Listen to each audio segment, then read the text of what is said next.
Hi, everybody. This is Jiten from Zero, and you're listening to Retail Reimagined, the podcast where we'll talk to CEOs, CMOs, CTOs from the retail industry and uncover the future of retail. So, tune into the podcast and learn what's happening in the retail industry. Hi, everyone, and welcome to another episode of Retail Reimagined, where I speak to CXOs from the retail industry and have them share their experiences, insights, and possibly even reveal some business secrets. Today, I'm excited to introduce my next guest who currently resides in Dubai. He has a rich background in the retail sector, having spent his early years in India before relocating. Please join me in welcoming Dharmendra Mehta, the head of e-commerce at Lals Group. Dharam, it's a pleasure to have you on the show, and I appreciate you taking the time to join us. Hi, Jiten. Firstly, congratulations on the high impact work you're doing in building a voice for the retail as an industry. Many congratulations. I've been following your work, and thank you very much for having me today. I look forward to learning with you in this conversation today as always. Always a pleasure, Dharam. So let me start off. Just walk us through your journey, right? So I think as an introduction, my name is Dharmendra Mehta, but most of my friends, family, and even my professional network know me as Dharam. So I've been in the business for about 25 years, started my journey with a fashion brand called Raymond in India. Was for the first decade of my career kind of managed international business for them. So textile and garment sales in various markets across the world, 60 countries over 10 years across Europe, the Middle East, the Far East, Australia, New Zealand, China, Japan, all of those.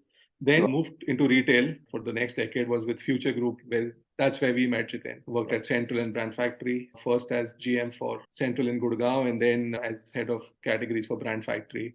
And the last 10 years, I've been in the e-commerce space, largely with Flipkart. I joined them as part of the fashion business when fashion was launching, then grew within the organization to head marketplace, to being chief of staff, and then to managing a part of the logistics business. The last 5 years, I've been in the UAE. I came here as CEO of a mother-baby website marketplace called Mum's World, then moved to join CureFit in its internationalization charter, where we were setting up the fitness and food business in the UAE. Post-COVID, I've moved to Lals Group, which is one of the oldest retail groups in the region. Basically a mixture of own brands, homegrown brands, like Homes R Us, which is a large format home retailer, and Carter's and Mom Store.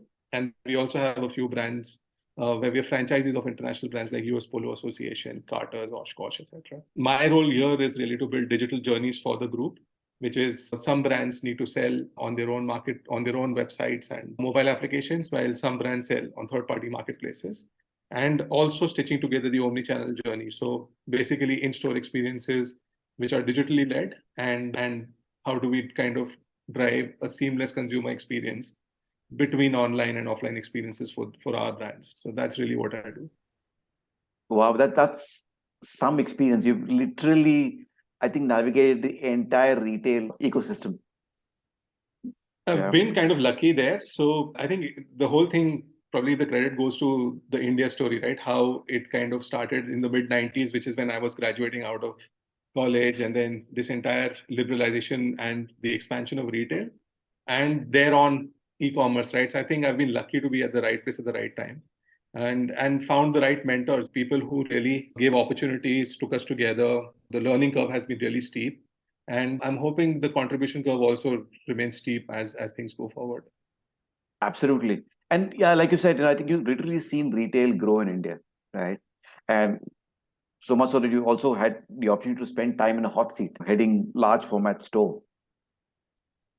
Oh yes, How I think did I think that was one of the most. It was the pivoting point of my career, probably joining Future Group and then managing Central in Gurgaon. Was like you said, it was a hot seat, but the learning was immense. I think few things that I understood from bottoms up was the entire India story of how innovative people are, that entire culture of making things work and how things get done end to end. I think is what it was my entire exposure there, right? So one part of it is the branded experience of working on multi-brand, multi-category retail. But the other part of it was really the change that India was going through. People coming from villages and smaller towns into cities, wanting to work in malls, and how their lives were changing, right? So that was really the big impact. And later on in my career, I used that for one of the CSR initiatives we did. But that was the turning point of my career, right? And understanding how retail works. It is the first time that I actually understood that retail is both a science and an art, right? And it's a fine balance between the two. And how do you keep continuously using both these aspects and continuously keep improving your store, your offering, and how do you remain relevant to consumers? How do you keep updating, upgrading? I think that's how the entire end-to-end journey of the business, what it means, the entire supply chain ecosystem, how does warehousing work for retail, especially for a large format store. You had to set up all of these things on your own to kind of make sure that you were always well stocked, you had the right product available at all times, and how your teams worked to make sure that you delivered on the promise day in, day out. I think it was a great learning experience, and it really was what brought about a complete change in my entire thinking and perspective. I think a great maturing experience. I probably would have contributed in 2 years more than I would have done in the 10 years before that in my career. Yeah, I think you rightly said it's a science and an art. Yeah, the science obviously would be the learning that would have come to help you do all the things that you just mentioned. And the art would be how you do it. Oh, yes, absolutely. And I think great learnings there, right? So, Jiten, you yourself were one of our mentors. We kind of learned from you on a lot of things. I think we were also fortunate to have worked with industry stalwarts like Mr. Kishore Gyani, Mr. Vishnu Prasad. The amount of learning we got and interactions from them about understanding how things move, and those classic one-liners that we had in those days, which were actually strategy statements in themselves, like retail is detail. Jo dikhta hai, wo bikta hai. All those kind of one-liners that came out from these people were actually strategy statements. And when you take those and put them on a PPT and you actually dig down 10,000 feet on what all is being said, I think it makes so much sense. And that's how businesses were built, and that's really how things. And personally for me, that was a great growing phase. Yeah, no, absolutely. I still remember those. Yeah, I think those were constant statements that kept getting repeated day in, day out, right? Oh yes, absolutely. What doesn't get reviewed does not perform or whatever. It doesn't perform, right? So and you remember those Monday morning meetings, right? All the dreaded Monday morning reviews. Absolutely. But that brought in so much discipline, and it instilled so much confidence also on the other side, right? When you were continuously planning, reviewing. I think it really made a lot of sense out of the scale of business that was being delivered, right? So yeah, and I think the need to go deep, the need to go and possibly even observe or even talk to customers on the floor. Oh yes. I think there the entire thing from a customer centricity perspective, I think I've not seen a more customer centric organization than Future Group and Central and Brand Factory in particular. I think the amount of emphasis given to stitching the entire customer journey, even in those days, probably 15 years ago, the entire emphasis, and you were leading that project, right? The payback loyalty program, and how important it was for us to get that data around customers, stitch that, put it together, and figure out who are the consumers who are shopping at Big Bazaar versus who are the consumers who are shopping at Brand Factory, Central. And it was also breaking some of those ideas which were stuck in our mind, right? It was kind of path breaking as well, where we actually saw data and realized, no, the consumer is behaving very differently from the way we perceive it. And we are probably not the customers ourselves. And the customer may be somebody who's older, somebody who's younger, maybe male, female. And so many of those things came together, right? True. I think from a consumer understanding perspective, it was the best school.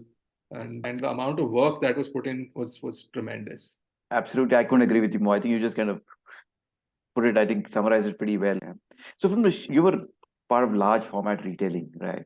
And suddenly you were transported yourself into a really upcoming large e-commerce marketplace. That must have come as a culture shock for you. Yeah, I think not so much as a culture shock, but more from I was also the only non-engineer in an engineering organization. So it was a double culture shock. But I think, and for the first 6 months, I was just told repeatedly, this is not retail, this is e-commerce. You have to unlearn first. So, but I think jokes apart, it was while the fundamentals were the same, and you were doing basically the same task of creating demand for the products that you had created supply for, but it was all about exponentially scaling where you were and how you were going to grow. And my learning phase there was how to use technology to build businesses and scale them to build your so-called moats in your business, right? So how can you become the largest, biggest, fastest growing business in the industry? And how can you create differentiation for yourself from others in a way where consumers were now democratized, yeah. So they had access to the same fashion, the same electronics, the same products across platforms, and you had to be really the differentiator to in terms of service, in terms of offering, in terms of price, so that consumers only stuck with you, right? So that entire concept came from e-commerce. I really learned a lot in those days at Flipkart, and I think building the fashion business and then building the marketplace and scaling it gave me a complete 360-degree view of how businesses were. So like when we were back in the retail days, for example, if we were looking at footwear as a category, and you mentioned you had to deeply understand every industry to make an impact in the retail stores. But with e-commerce, it gave us a step further where we could actually go into those supply markets of Agra, Jaipur, Jalandhar, and find out where are these people, who are these small sellers who are making these goods, but how do you bring them onto a platform? These are good quality products available at a decent price. How do you connect them with the right consumer across the country? And then how you build that entire network? I think that change and impact we were able to bring through our previous understandings of the retail business. So in a way that really helped accelerate growth for the organization as well. And definitely for me personally. And the technology obviously helped you democratize the entire thing and give this. Yes, I think I think the most impactful thing that I learned from this entire e-commerce business was the importance of the right technology. If you have the right tools, they bring about so much change in business, the way we look at things. And I think that's how I started adopting all these tools on how we can make lives easier for customers, for our own teams, for our partners. And the more you kind of automate systems, processes, the more they are scalable and the more they are dependable. So from there, you kind of jumped into the Mecca of retail. Yeah, if I think I can take the liberty of calling Dubai that, right? The Mecca of retail. Yes. Yeah. Oh yes, it is. Yeah. It is. How did you adapt? Must have been a complete different. This is not just shock, but change of culture completely. Yes, I think so. I had some exposure to the Middle East as a market. In my Raymond days, I managed retail operations in the region for about 25 stores. We set up, Color Plus was a brand that was just acquired, and I helped set up the retail operations for the brand here as well. But that was probably 20 years ago. And then when I decided to move into Dubai, it was more from an e-commerce perspective. But then with my journey with CureFit, we've had to set up fitness centers, and it was also retail in a sense. And that really gave me an end-to-end exposure of what this market really is all about. And the good thing about the fitness business was it is based on micro markets. So every gym really operates in a 5 to 10 kilometer radius. And you need to understand how each of those micro markets is different from the other. Who are the kind of people who populate it? Fortunately for us, Dubai is a multinational environment, really, with more than 190 countries. People from more than 190 countries live here. Wow.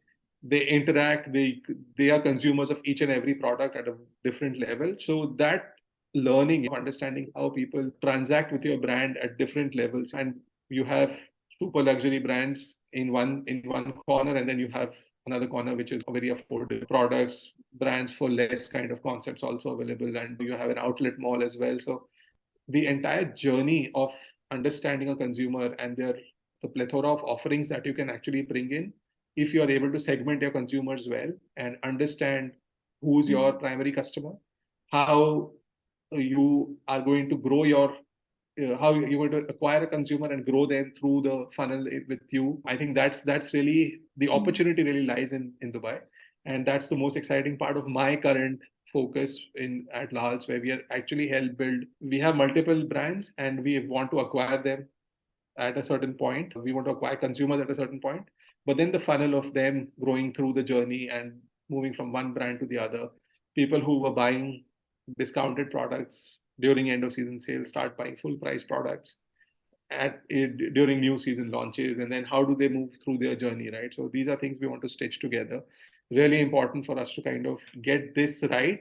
And Dubai is the place where you can do all of these, right? So the Middle East at large is a multinational, multicultural space, but Dubai per se really is par excellence, right? I mean, the entire diversity but unified culture at one level really makes this place extremely exciting for retail. Yeah, absolutely. I think you kind of rightly pointed out, right? The amount of segmentation, and I'm sure just the kind of you describing it must be, and the scale of it must be quite immense. Oh yes, it is. I think it's a very large and diverse market as well. Right? I mean, in that sense, it's very much like India, that you have a very diverse set of consumers. You have the adoption of technology happening at the same time. You have demand for affordable luxury that's always there. And there's a lot of importance given to partnerships, I think, and that's one common thread that I find with my experience in India, where there's a lot of focus and emphasis given on partnerships and growing the ecosystem and working together, and how can we do things for each other, and how do we kind of tide low phases to kind of grow together when the tide is right. So great place and great learnings here. Yeah. So the transformation that you're seeing in this entire thing, right? What's the perspective that you have on this, especially in the retail ecosystem? I think lots happening, right? So at one end, of course, there are the basics, adoption of technology and understanding of data, and it's becoming more a behavioral science than an art in that sense, with all the data going in. And even at the back end, a lot of things have moved to automation. So you're buying merchandising tools, your OTVs are getting created automatically, and a lot of that work happening. But two or three themes that are like really important is local and glocal, right? So there's this entire focus on, one, you need to have a local selection, but at the same time, the world is shrinking so much that it's literally becoming a global economy, right? So you are able to get products from the world over into you. We have grocery brands here who bring in fresh grocery every day from the world over, and it's made available to consumers in 60 minutes from their store or warehouse, right? So that entire supply chain, that entire global supply chain is really mind-boggling. I think that's where there are a lot of things happening. I think one very large theme is sustainability, where sustainability used to be a theme until probably 2-3 years ago, but now post-COVID, the way brands are approaching it, sustainability really has become a core theme. And even from a consumer standpoint, consumers have become so much more educated. They are so much more informed, and they make these well-informed decisions of what they want, where they want it from. And therefore, sustainability really becomes a very key, crucial part of the entire journey for consumers, right? So, and these customers who understand what they're buying, so ethically sourced products made with sustainable raw materials, I think these consumers really are the differentiated people. And from a retail perspective, you really want to target and be working with these consumers. Yeah. So I think I see those as key trends.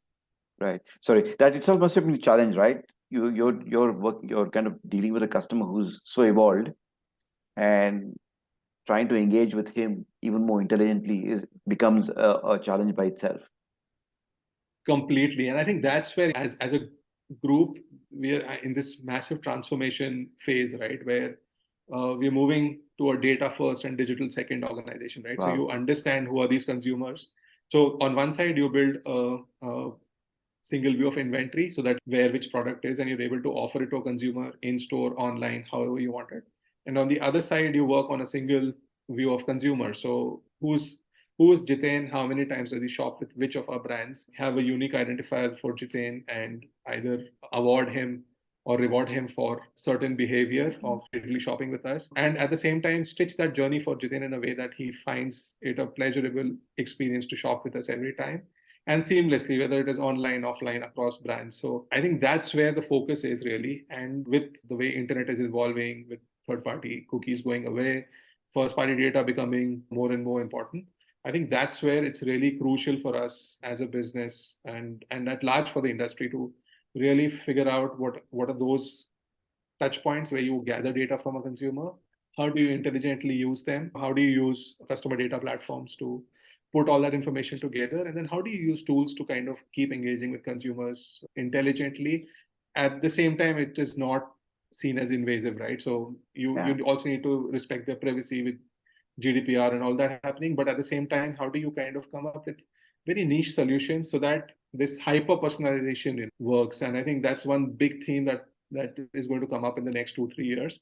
But how do we segment consumers in a way that we are able to target offers specifically for Jiten and wish him on his birthday is becoming like a regular thing. But how do I make sure that in his journey through his year, how do I kind of keep rewarding him for certain behavior? And that at the end of the day saves costs at an overall macro level, right? So True. how do you stitch the entire business together? True. So absolutely giving the customer true omni-channel experience, so to say. Yes, and I think more so in the Middle East, omni-channel is going to be a large player, at least for the next decade or so, because on one side you have Metaverse playing out now. You're talking about everyone having their stores on the Metaverse, and people already trying to live 48 hours and 72 hours in the Metaverse and things like those. That's one extreme. But on the other side of it, retail is a part of culture here. It is part of going out, spending time with friends, family. So while it's moving towards entertainment, while malls are becoming more entertainment oriented, but at the same time, consumers who are these well-informed consumers who know what they want to go to those specific places which give them that great experience, and that who know them from a personalized perspective, and every time they walk into that store they get that experience. They're able to earn and burn their points, they're able to get something more out of it for themselves, and that really pampers them. And how do you kind of them coming back to you? And that's really where the focus is for most businesses here. Everyone's talking omni-channel, but there are a few brands really taken the right steps on this. And the advantage for the brands who are following is they would know which technologies are working, how are they working, what really works for them. And then if you're able to kind of get into that groove, then growth really is really quick. Right. So are these some of the components that you're working on right now, or the focus is on some of these that you just mentioned? Yes, I think so. Most of them are working here, right? So while my focus is primarily on the digital part of the business, it's more to do with how can we make our customers' life simpler on our mobile apps and on our website, and how do you give them better search results? How do you give them single click checkouts? How do you give them features like buy now, pay later? How do you give them more access to features like click and collect, for example, which is an omni-channel feature? But today, 20% of our orders are click and collect orders. So it's the convenience that you give to a consumer, right? So how do you give slotted delivery to consumers? So you're able to choose when you want your furniture delivered. So things like those, right? So the easier you make it for a consumer to, because research starts online, and then consumers want to go to the store and figure out whether when they want the touch and feel in kind of come in play. They want to find out where your store is. They go to the store locator. They go to the stores. They find out the product. They experience the product in the store, and then they choose to buy either online or in store, right? So that's really the journey we built for consumers. But on the other side of it is this entire larger thought of how to stitch data together, how to build these seamless journeys for consumers between online and offline. How do you kind of enable every consumer to transact seamlessly with you at every touch point and either earn or burn points or have their personalized journey? I think that's where also the focus is for me personally. And super. Sounds like a dream. And which comes to my next question, and you mentioned Metaverse. So I want to know, are you planning to use, or are you thinking of using Metaverse as a enabler in the retail journey for customers and for yourself? Yeah, I think the way I see the Metaverse is it's a stage in life for the brand of about what you've achieved, right? So from an aspirational perspective, where have you reached to add value to a consumer in their avatar life, right? So there are certain brands that have already reached that stage where they're able to command what consumers should expect from them in the Metaverse, versus there are certain brands who've not reached that maturity stage yet, right? So I think some of our brands are probably not there yet, and maybe Metaverse is probably a couple of years away for us, but there could be one or two brands who are already there and who can have an instant gratification in Metaverse as well. And maybe some of those could probably go sooner, but at least not in the next few quarters, but definitely I think the way the world is moving, in the next year or so, you would see some of these brands go there. So what do you see, that if I have to ask you to put on the Nostradamus hat So what should leaders like yourself, and what can you tell leaders like yourself? Should they, look forward to in the next few years, especially in retail? Some kind of Oh, trends that you're seeing coming, which you think need to be highlighted. I think 4 or 5 key themes that are very, very crucial and they will play out over the next 3 to 5 years. And some of these themes are like water, like people may try to stop them, but they'll find their way around and they'll break the dams that they need to break to flow, right? So there's hyper personalization. I think it's it's just going to be so much of data that's going to come through to the systems. How you are able to stitch that. We keep talking about it all the time, saying how can we stitch a plan together where I use all my data to make sure that I only need to reach out to X number of consumers, but I make their life so much more better, right? And Right. in that entire focus, creating that segmentation, understanding your customer, understanding what their needs are, understanding how you're adding value to every step in their life, I think is really crucial. Some of the brands we work with are baby brands, so Carter's, Oshkosh, for example. And then we have our concept called Mom Store, where it's really crucial for the consumer sticks with you for the next, from the time the mother decides to have a baby till the time the child is 5, 6 years old. That's the life cycle of a customer available to you. However, the child outgrows the product every 2 weeks, 3 weeks, right? So how do you consistently keep making yourself relevant and available to this consumer?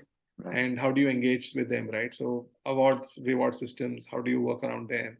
So that really is crucial. I think all of this is very important because there's always that question hanging on your shoulders about discounts, right? So how do you overcome discounts? So between selection, service, and price, how do you kind of win the selection and service game so that price is never a consideration? So I think that's where hyper personalization really helps big time.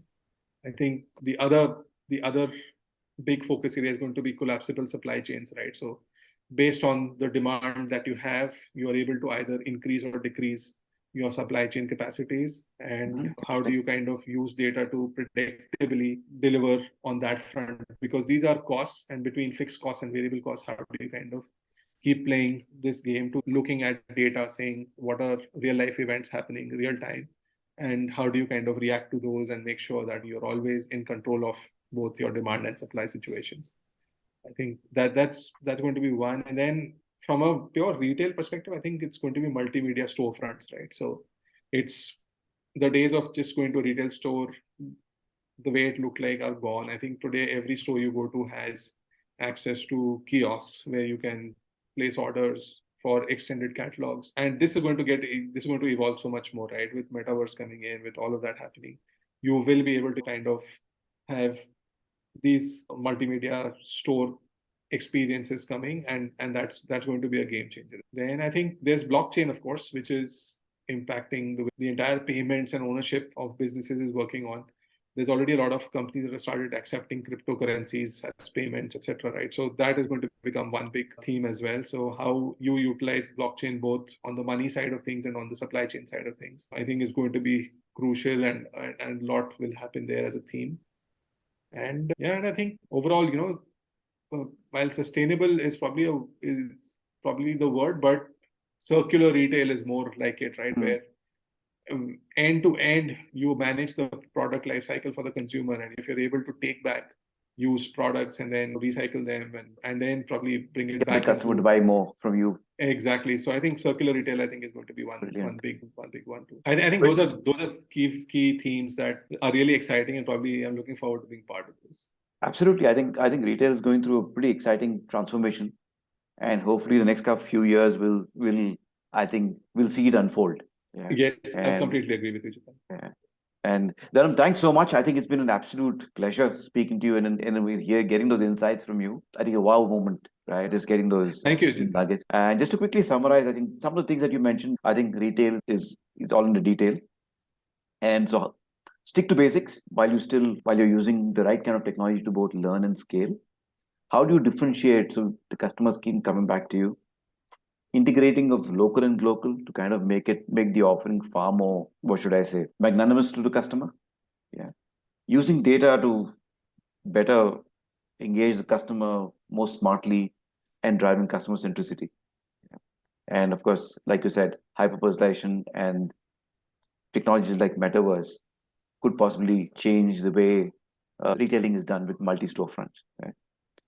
Oh, yes, you completely summed it up very well, Jiten. Yeah. So thanks, Dharam. Thanks. It's an absolute pleasure speaking to you and reconnecting after a while.